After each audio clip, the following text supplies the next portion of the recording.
trends coming out here. Luminosity do have control. I really expect an EUnited Hunbat's ban. I don't think there's anything wrong with that. Sometimes when a player comes out and has a fantastic performance on a character that's lower on the charts, you're kind of stuck there. Do we really want to ban, I don't know, Kabrakan? Yeah. Do you really want to ban a character like Naja? Then you're in a troublesome spot. But banning Hunbats, nobody's really making fun of you for that. Medusa, Zeus, and Kabrakan also going to join the likes of the bannees. So the Morgan is the first round pick for Luminosity. Now, not only does this character have some ambiguity baked in by herself, but who's going to play it on the side of LG?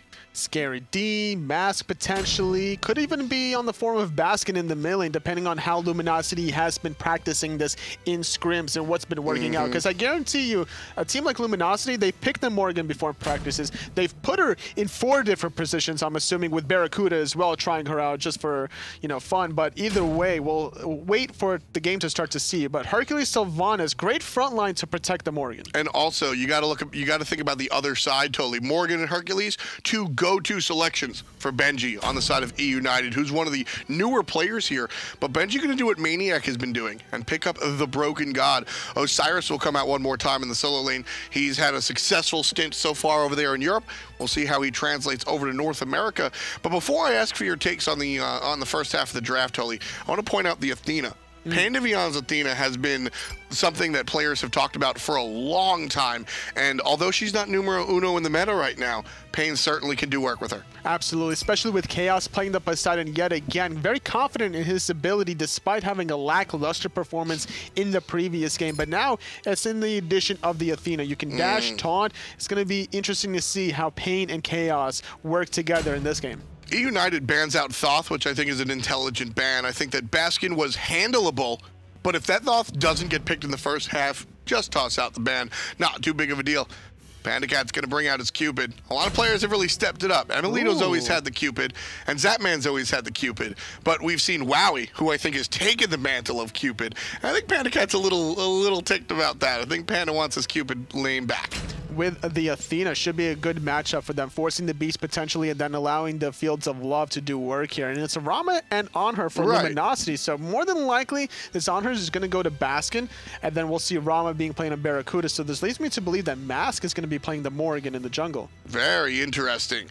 So right now, LG, EUnited, look at the drafts, Toli. Quick, one word, who wins? 2 Warriors and a Guardian on the side of EUnited. There's never one word. I'm always going to be talking for as long as I possibly can. I got to give it to Luminosity, though, because they have Jeff Hilla playing the Sylvanas yet again. 2 Warriors on the side of EUnited is 10 words. I didn't even count the remainder of your statement.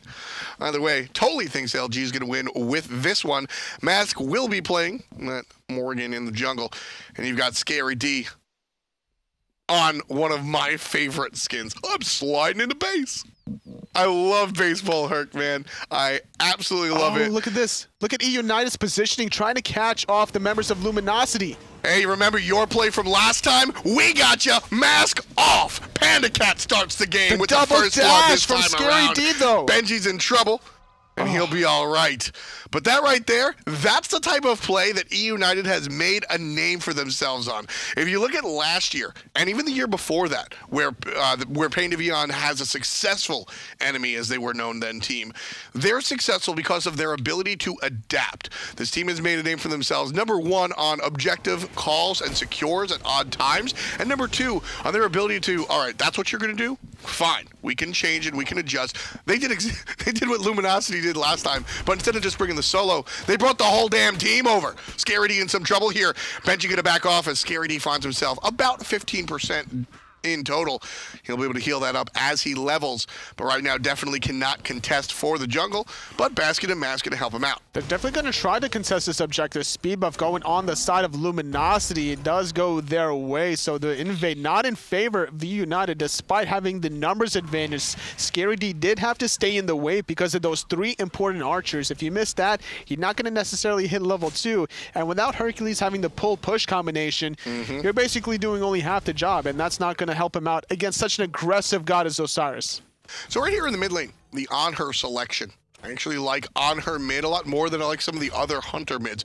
My 2, I think, might be Neath, Anhur, and Cupid because of their ability to play the mid lane and not lose what you get out of a mage most of the time. You have objective secure, whether it comes when we're talking about Baskin, you have objective secure with respect to the ultimate with the spears, and then of course you also have control. If you're going to look for those mid harpies, Baskin can certainly lock you out thanks to the pillar, or confirm thanks to the impale. So a lot of those tools that you're looking for out of your mid lane mage are lost when you put a character in the mid lane that isn't a mage but instead a hunter. But I think Baskin on the Anhur here retains a lot of those positive qualities. And all those abilities you just mentioned on the Anhur can be used both offensively and defensively to great stride on the side of this Luminosity mid laner. And Baskin is one of the most talked about players when you discuss people with mechanical raw skill.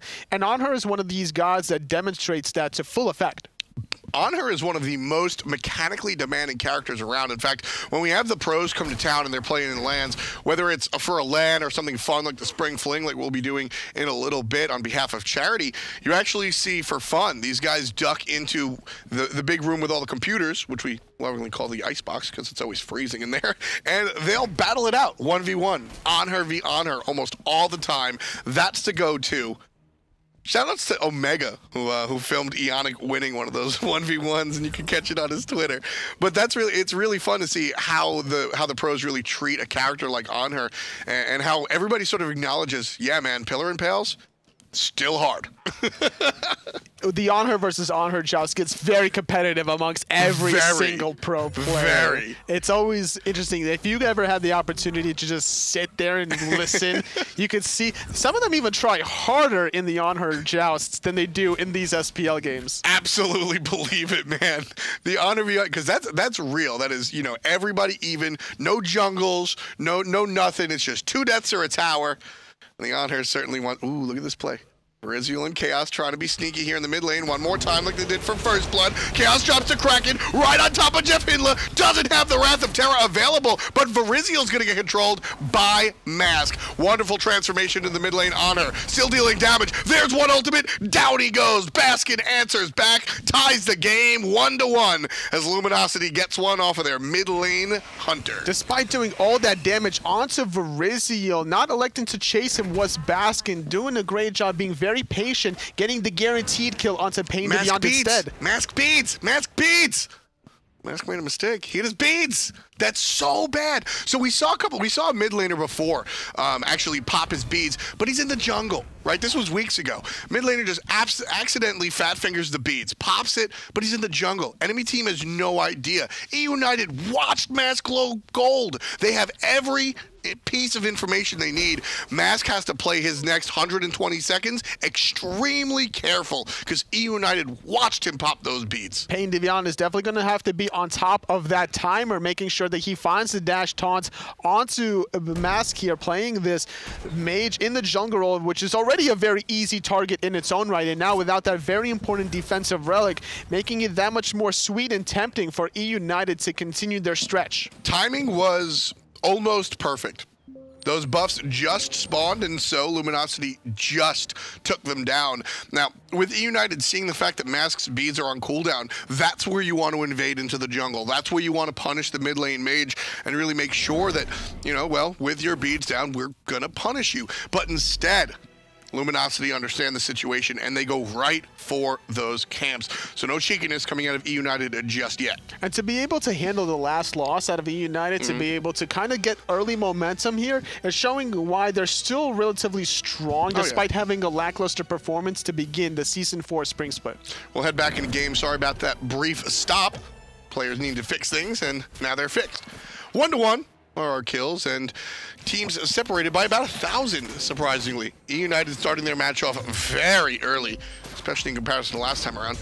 Panicat accidentally hits the Gold Fury here, and the team just decides to go with it. They have Fields of Love, they have the Kraken, nobody here to respond from Luminosity. In fact, Kraken's even being saved because of the vision right around that triangular formation, one between purple and red, one on the mid-harpy, and then one in the dual lane. Veriziel's gonna get pushed, and he might die here. He's gotta jump on out of there.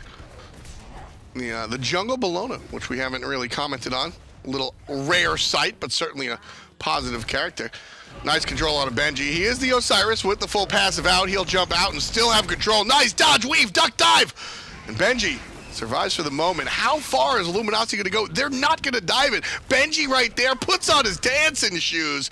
And Baskin, not accurate this time around. Able to dip his way out of that one. Going back into the solo lane now with the teleport, picking up some physical defense in the form of the silver breastplate, more than likely transitioning that into the Hide of Nemean line, trying to focus out the Hunter in the endgame, especially two Hunters here, one on Baskin, one onto Barracuda, and with a second relic slot available, if he goes Hide of Nemean line with the Thorns, the mid to late game is going to be very difficult for the two Hunters out of Luminosity to stay in contention. We saw how much reverse damage can hurt earlier in the day. You're going to want to watch the VODs. Maniac for Obey played Kuzin, bro. He brings out the Turtle God, and everybody's like, what? But it was a Burst Mage and two Hunters, and that return damage was very strong. Although he doesn't have it built into the kit, like you said, the itemization is certainly going to bode well for this player. We're watching vintage EUnited here. This is vintage enemy right now. They got some weird picks. Uncle Bologna, Osiris is half weird. I think we can still call him a little bit strange, right? Pain de Vion on the Athena. And early aggression, adaptation, strange objective calls that work out. This is what this team wants to do. I personally speak a lot about team identity and how that will help you. EUnited are playing to their identity. Now getting aggressive in the jungle. Speed buff secured by Luminosity, but the damage from EUnited onto Scary D is real. He's down to about 60%. Veriziel can't really seal it.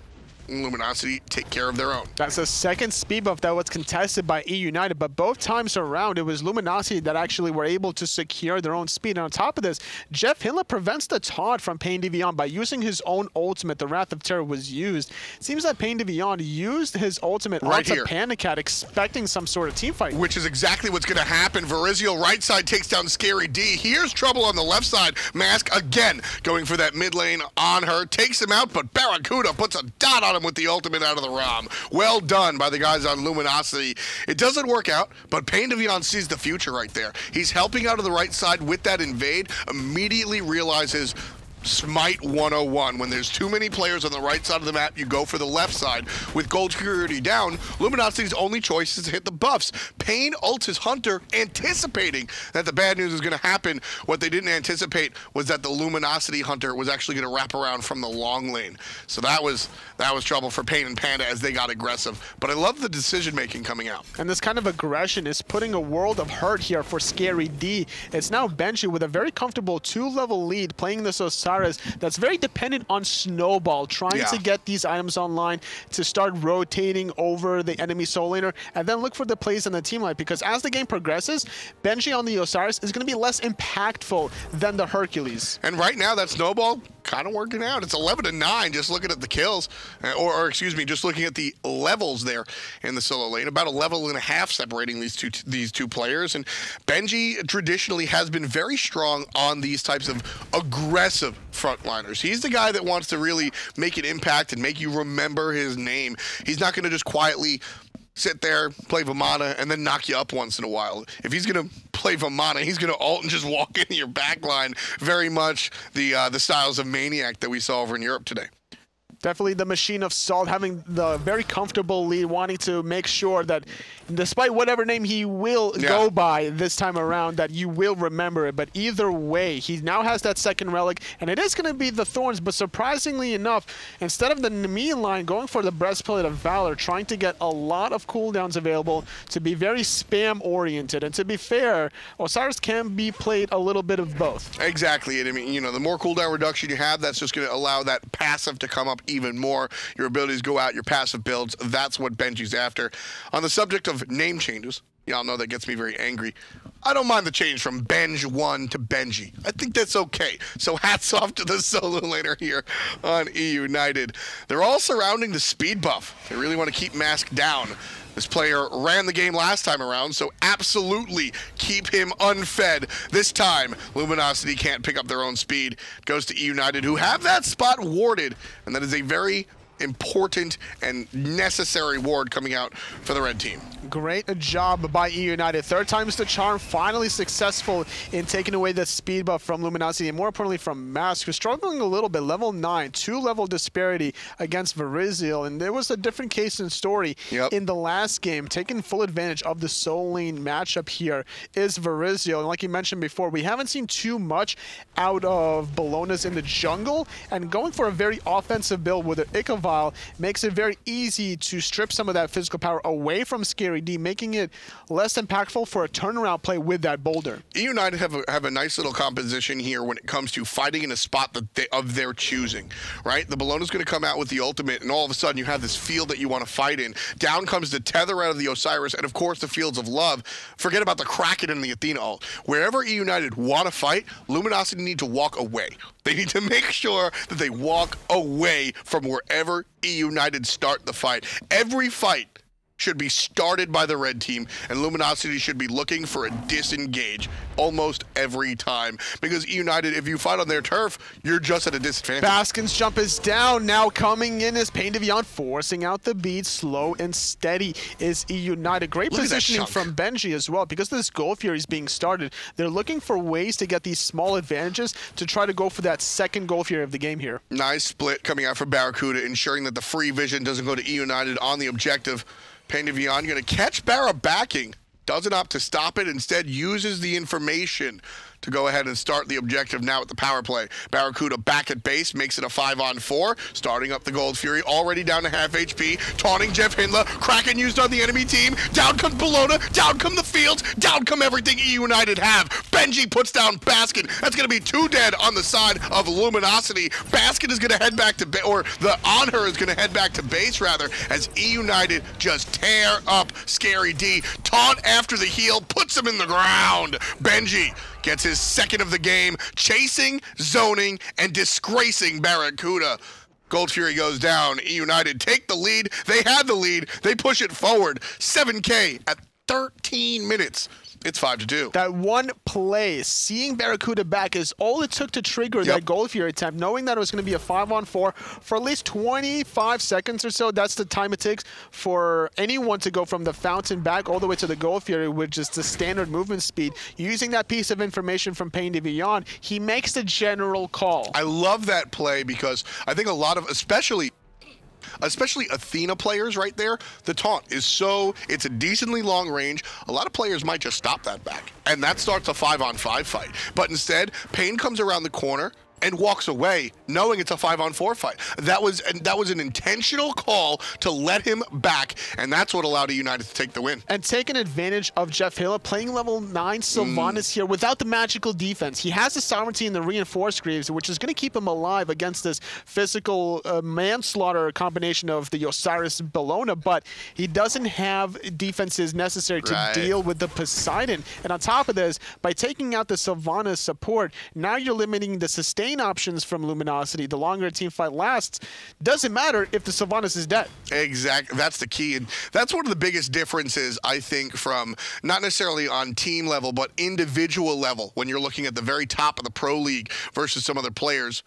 Grouping up from EUnited will be spotted out by Barracuda. How often do you press the tab button? How often are you looking at the scoreboard? When you see these pro players stream, you can even watch our very own Aggro stream at a high level. He's just always hitting the tab button. You got to see what the opponent is building, because a change from a sovereignty to a heart ward can change, make or break your team.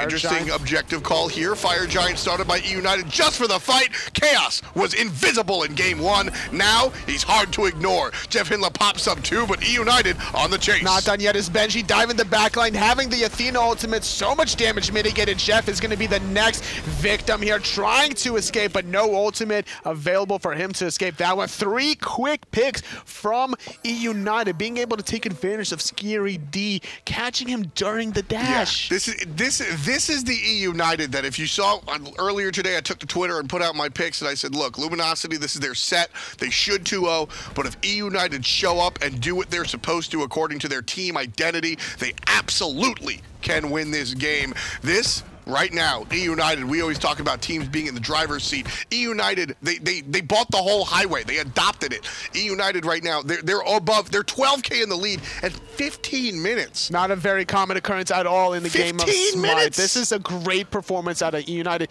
and this is the great kind of momentum boost that they can use heading into the gauntlet. They're not going to make the Masters land here, despite having an extra set compared to most teams, but they're still probably in slight contention here, depending, or rather, they don't control their own fate. Exactly. That's what I meant. And I think that is totally, listen, EUnited came together when Benji joined the squad.